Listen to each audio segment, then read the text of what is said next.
Kamusta na po kayong lahat dyan and welcome back to my channel.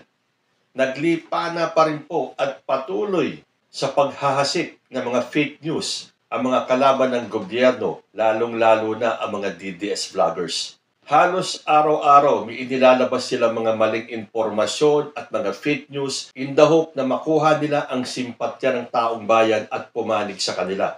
Unfortunately, iilan na lang po ang naniniwala sa mga fake news peddlers na to. Ang siste nito, kapag sila ang naglabas ng balita, gusto nilang paniwalaan ng tao ang mga sinasabi nila kahit na hayagang iyan ay mga kasinungalingan. Dahil napakadali po na mag-research sa internet para po malaman ninyo ang katotohanan. Pero kapag galing ang balita sa kampo ni President Bongbong Marcos, asahan nyo ang isisigaw nila, fake news yan. Tulad po nitong isang napakagandang balita na sinabi ni Secretary of Finance Ralph Recto. Sabi po dito sa post na to, pinakamataas na kita ng bansa sa kasaysayan na itala sa pamumuno ni President Marcos Jr.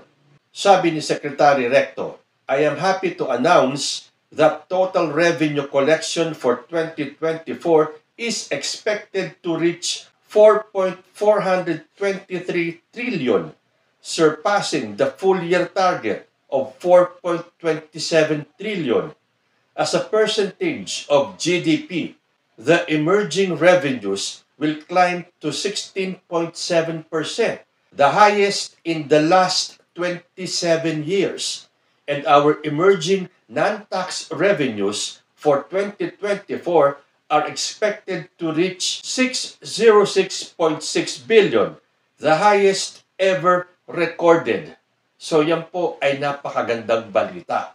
Pero tulad nga ng sinabi ko kanina, para sa mga DDS, yan ay fake news. Dahil wala naman daw nakikita mga proyekto, wala naman daw nakikita ang pag-angat ang ating ekonomiya, wala naman daw nakikita sa infrastructure, wala naman daw nakikita sa lahat-lahat na. Ganun naman ang mga DDS Wala po talaga silang makikita dahil nakapikit po ang kanilang mga mata.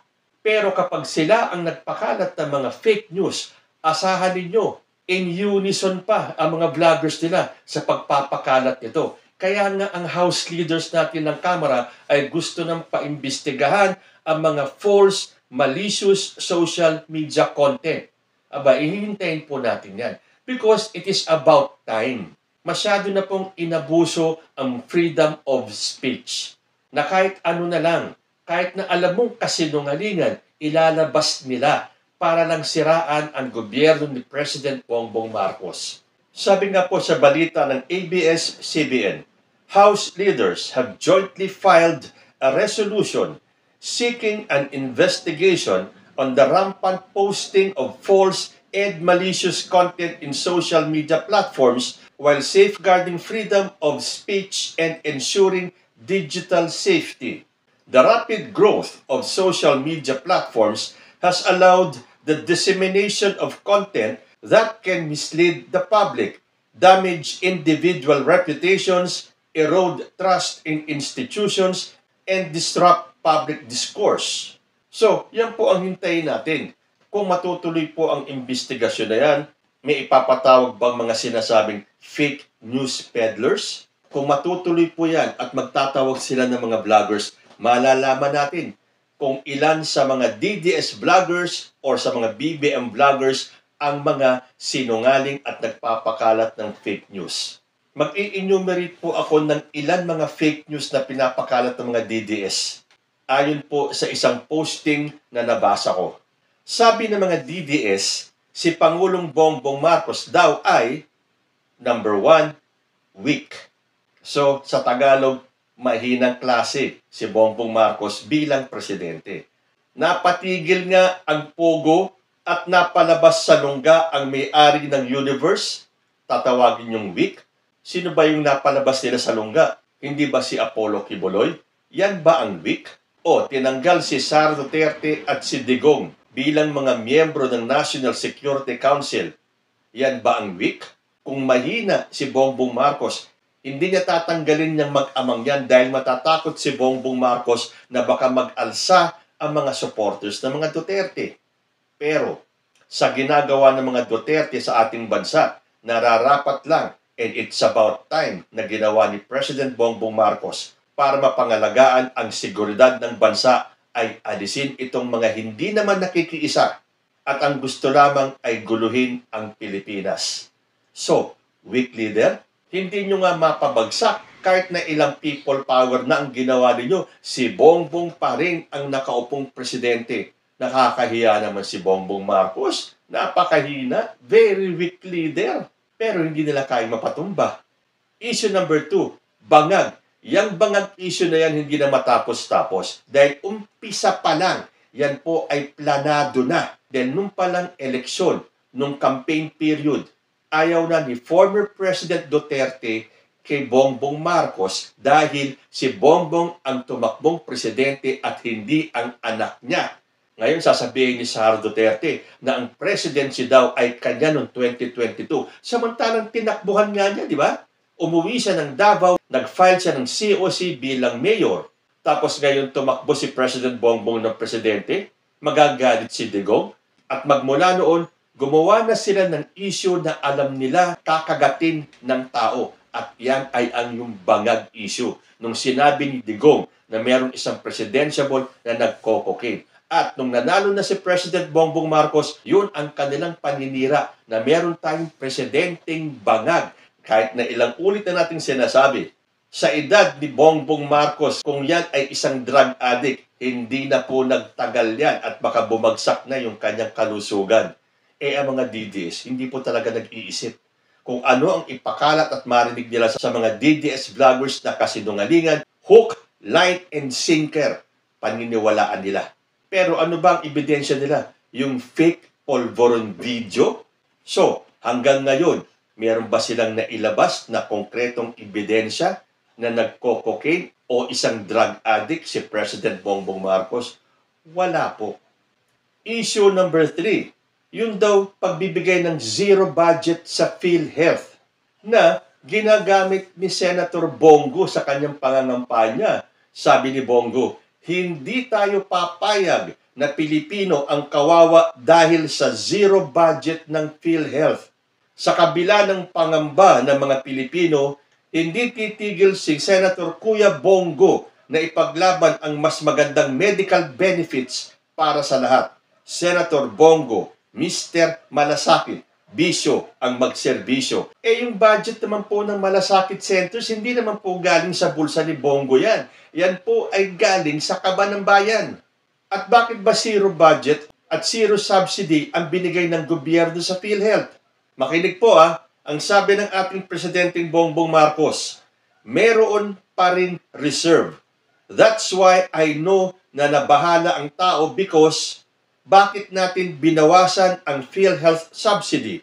Dahil ang katotohanan dyan ay, kung tingnan ninyo, kaya binawi ng Department of Finance ang ilang reserve na naiwan dahil hindi nagamit yun ng ilang taon.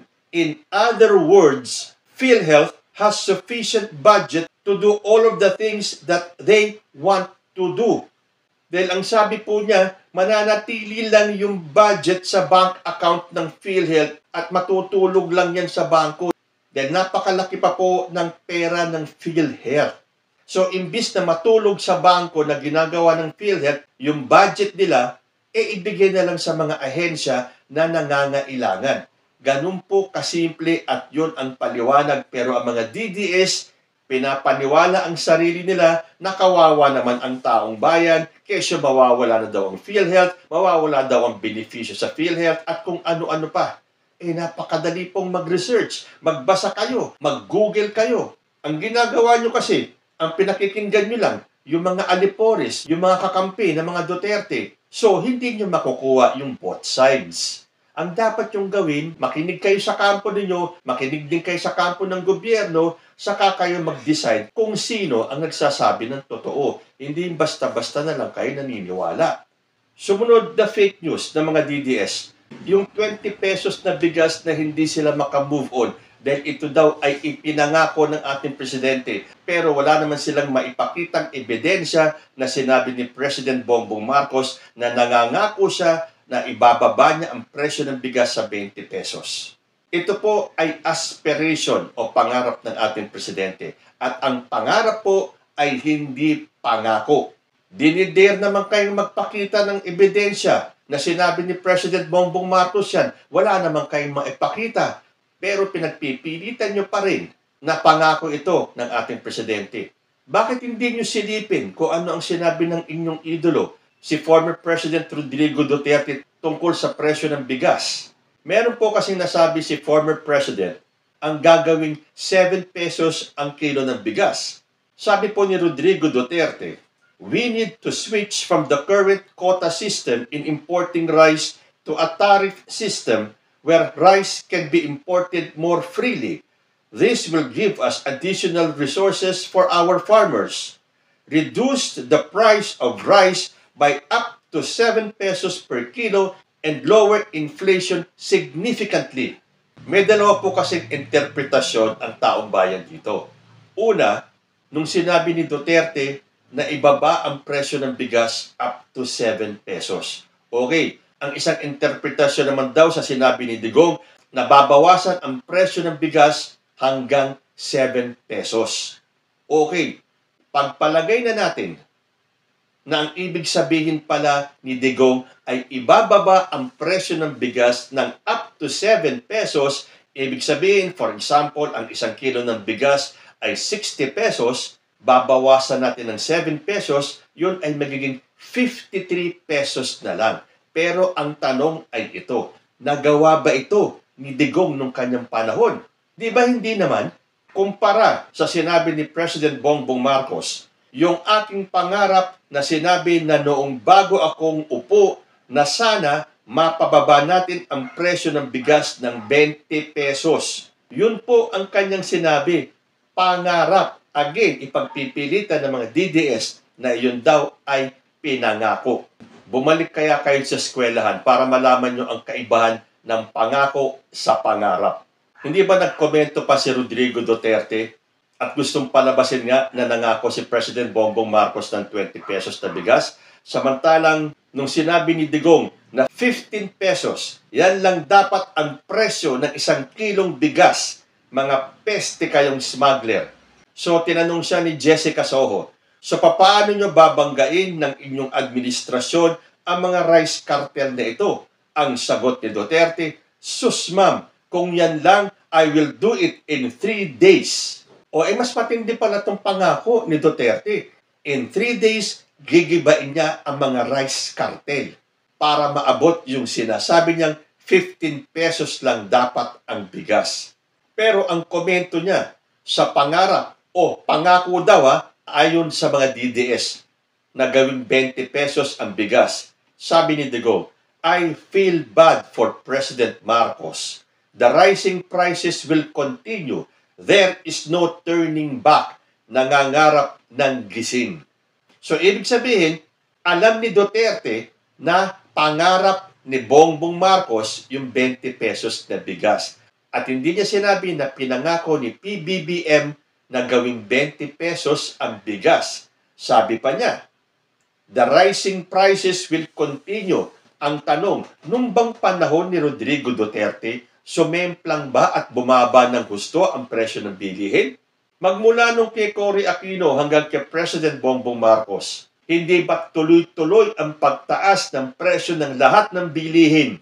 Meron bang presidente sa kasaysayan ng bansa na napababa ang presyo ng bilihin? Wala po akong maalala. Dahil ako mula pa nung kay Apo Lakay, kay Cory Aquino at lahat ng mga sumunod na presidente hanggang kay President Bongbong Marcos, ang laging inirereklamo ay ang patuloy na pagtaas ng bilihin.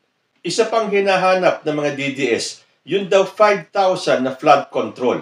Ang sagot ng mga BBM defenders, bakit hindi nyo hanapin ang 13,000 na flood control projects ni Digong? Aba mahigit pala sa doble ng flood control project ni President Bongbong Marcos na 5,000 lang, samantalang kay Digong ay 13,000.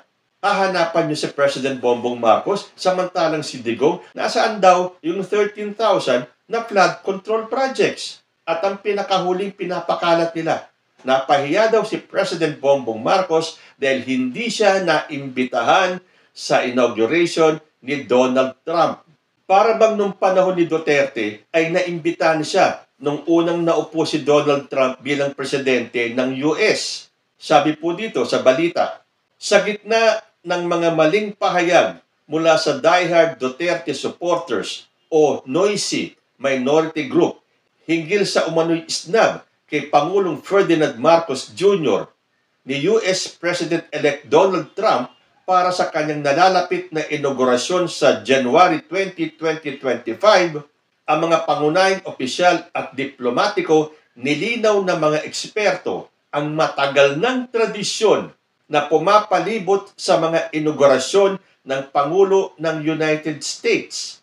Sinabi na din ito ni dating Presidential Communications Operations Secretary at Duterte ally na si Martin Andanar ang isang katulad na issue noong 2017 sa unang inaugurasyon ni Donald Trump. Ipinahayag ni Andanar noong January 15, 2017 na hindi kaugalian na dumalo ang mga pinuno ng Estado sa inaugurasyon ng US dahil ito ay isang lokal na kaganapan. Karaniwan, ang pinuno ng misyon o ang ambassador ay ang kinatawan ng ating bansa. Dahil dito ay ganap na isang lokal na kaganapan. Ang mga Amerikano ay naroroon upang ipagdiwang ang inaugurasyon. Binigyan din ni Philippine Ambassador to the United States, Jose Manuel Romualdez, noong January 1, 2025, na walang pinuno ng Estado ang naimbitahan sa isang inaugurasyon ng Pangulo ng US. As a matter of policy, walang head of state ang inimbitahan. Only ambassadors based in Washington are invited. Since the 1800s, walang head of state na inimbitahan sa US presidential inauguration. Only ambassadors represented in Washington, D.C. are invited. Sa kabila ng malinaw at matatag na mga tradisyong ito, ang mga taga-suporta ni Duterte ay patuloy na nagpapakalat ng maling impormasyon na inaakusahan ang gobyerno ng US na hindi sinama si Pangulong Marcos Jr. sa inaugurasyon ni Donald Trump. O nakita nyo na? Kung hindi kayo magre-research, hindi nyo malalaman na ang mga pinapakalat ng mga DDS vloggers ay puro kasinungalingan. Inumpisa nila sa weak leader, drug addict si President Bongbong Marcos, hanggang sa inisnab daw si PBBM ni President Donald Trump na puro kasinungalingan lamang. So sana matuloy itong House probe ng Kamara at ipatawag ang mga nagpapakalat ng fake news para magkaalaman na sino ba talaga ang mga fake news peddlers, ang mga BBM supporters o ang mga DDS followers. Kayo po, ano ang masasabi ninyo? Comment lang po down below at magbabalik ang usapang Tito Manny. Diyos ti Agnina.